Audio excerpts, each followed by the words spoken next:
खाली cold drink की बोतल, बैग उठा के ला रहा बंदा, पानी की बोतल नहीं रखी और ये बदतमीजी कर रहा बहन पीछे से चीता। प्यास लग रही, पानी की बोतल ही नहीं। अरे तू बैग पे बांध लेता ना चीता, वही तो कह रहा, जांटों पे ना बांधता, बैग की डोर पे बांध लेता पीछे। 2-4 फट्टे फट्टे तो खा लेंगे। अब लेता क्यों नहीं? नाशपति यहाँ फेंका भाई तुमने, तो फुटेज में अपने आप पता चल गया। डांडी डाली में बैठकर बांदर ने तो फेंका नहीं वो नाशपति का फल नीचे। बंदर ऊपर, तू ही तो है बंदर मेरे पीछे बैठा हुआ चीता। तुझसे बड़ा लंगूर कहाँ मिलेगा संसार में। चीता ऐसा लंगूर है जो फल खा के प्यास बुझा लेता है और उसके बाद पानी की बोतल भी नहीं रखता और बैग लेके चला। इस संसार में चीता जैसे 4-5 हो गए तो उसके बाद डामाडोल है ये धरती, क्योंकि ये कुछ करेंगे नहीं, ये भोगी हैं भाई। ये सेब खाएंगे, अपना मन भर लेंगे, जो सुबह हक के टॉयलेट में फ्लश कर लेंगे, उसके बाद पानी आए ना आए, बोतल में पानी प्यास बुझाने के लिए भरा जाए ना जाए, सेट चाहिए सिस्टम पानी। हो गया था चीता भाई के साथ बकचोदी ओवरलोडेड करके। एक बंदे ने प्यारा कमेंट लिखा हुआ है कि क्लासिक बकचोदी। भैया मजा आ गया, लगे रहो कंसिस्टेंटली। अब कंसिस्टेंसी कहाँ से रखूं, शाम को कमरे में आ रहे हैं इतनी कठिन यात्रा करके, उसके बाद चीता तो हो जा रहा है चित्त। चीता को मैं हिला भी रहा हूँ, चीता ना हिल रहा ना डुल रहा, तो मैं कहाँ से लाऊं क्लासिक बकचोदी।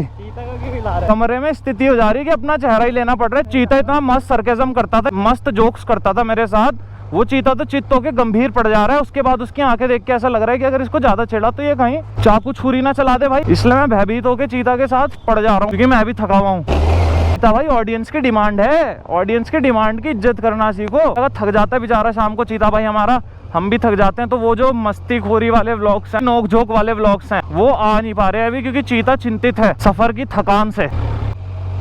दुविधा ये है कि इसमें 95 ऑक्टेन ना पड़े लंबे समय तक, तो इंजन दिक्कतें दे सकता है। नीचे जाकर देखना पड़ेगा कि कहीं प्रीमियम पेट्रोल मिल जाए।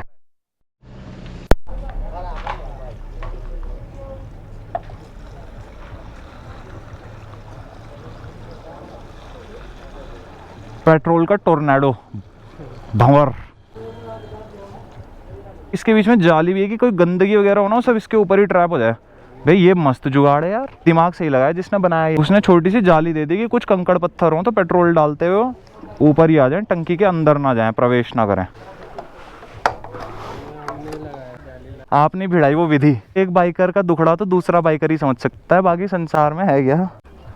आप 200 दे दो मेरे को, मैं 500 दे रहा। 2-4 मिनट यहाँ पे रुके थे थोड़ी सी राहत प्राप्त करने के लिए, थोड़ा सा आराम करने के लिए। बाइक वहाँ खड़ी है, बगल में मंदिर है शिव जी का, नीचे बाबा जी रहते हैं। बाबा जी इस समय है नहीं, उस दिन आते हुए आपको दिखे थे रास्ते में, जिनकी वीडियो डाली है इस ब्लॉग से पहले। आप जो देख रहे हैं सन्नाटा है, खामोशी है। नीचे जो नदी बह रही है वो टॉस नदी है। ऊपर गांव था नटवाड़, नटवाड़ से रुपिण और शुपिण नदी एक साथ मिलकर नीचे टॉस नदी की उत्पत्ति करती है, जो आपके सामने से यहाँ बहते हुए। और हम भी टॉस नदी के साथ साथ मोरी की तरफ बढ़ रहे हैं। मोरी से हमने जाना है हनोल महासु देवता। हिंदुइज्म में, हमारे रिलीजन में, शिव जी की आइडेंटिटी को भंग के पौधे से जोड़कर देखा गया है। हेम्प कैनबिस की मुख्य प्रजातियों में से एक प्रजाति है, जो कि ज्यादातर सतीवा डोमिनेंट मानी जाती है। कई देशों में, जंगलों में, मैदानों में उगती है स्वयं से। दोनों तरफ से घास की जगह भांग के पौधे हमें पूरी वैली में नजर आ रहे हैं, खाई की तरफ भी और ऊपर पहाड़ की तरफ भी। पानी रिस के जाता होगा, उसी से ये पोषण प्राप्त करते हैं। खेत के खेत देख सकते हैं दोस्तों, किस तरह से जंगल के अंदर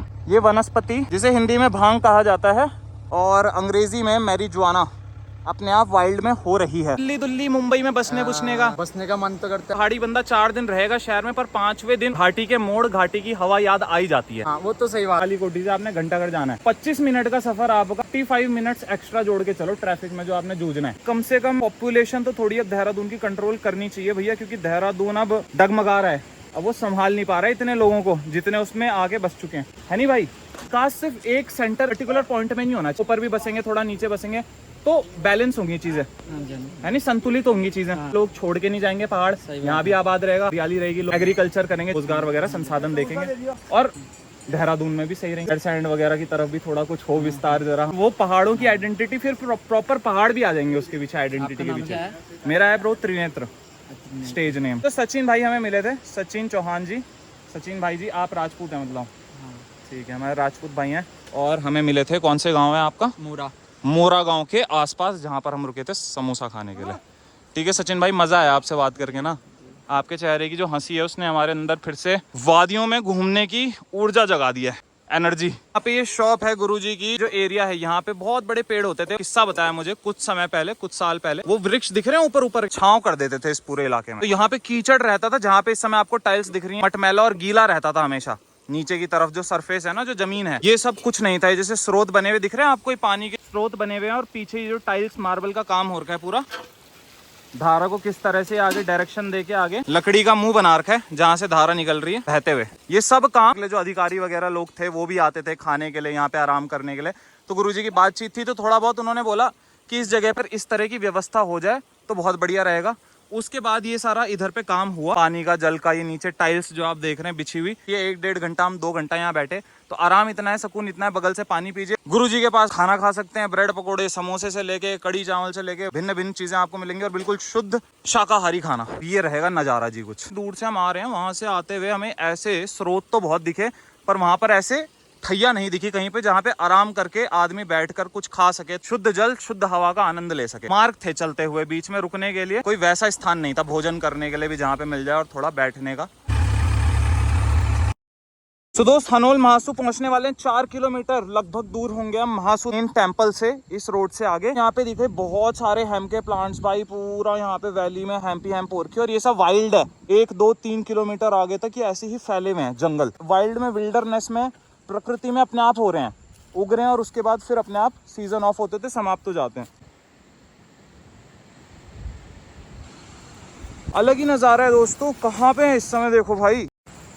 दोस्तों, डोंट गेट स्टोन्ड होना अच्छी बात नहीं है, सोबर होके इस वीडियो को देखो। बहुत सारे स्टोनर्स होंगे जिनके अंदर मेरा ब्लॉग देख मन कर रहा होगा काश इसकी जगह पे हम यहाँ पे होते। प्रयासों से हम पहुंचे हैं, एक दिन में नहीं देखने के लिए मिला ये सब। मैंने ब्लू पहना है, पर आज तुम्हारा ग्रीन डे हो गया बम बूटी वालों के लिए। जगह नीचे डिस्क्रिप्शन में ढूंढने की कोशिश मत करना, मैं डालने वाला नहीं चाहता कि यहाँ इंसान आए। Here let the valley have all the fun, not you। यहाँ भी खराब कर देंगे, इसलिए बोल रहा हूँ। लगभग मेरी जितनी हाइट है इसकी, बड़ा ही है मेरे से भाई। वैली में ना हमारे साथ अंदर गए, हमारे साथ अंदर जाने के बाद हम तो बाहर आ गए, भाई अंदर रह गए।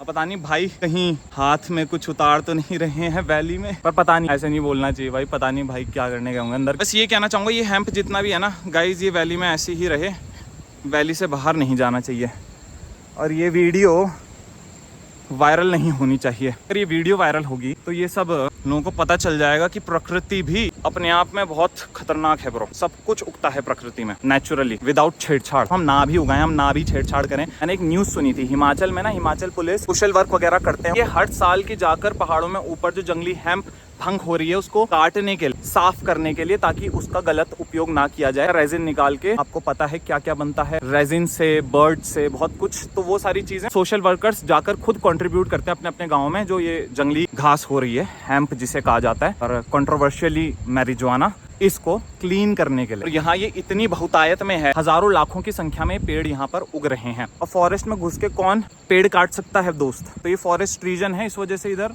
ये अपने आप नेचुरली जो जो उग रहा है वो उग ही रहा है।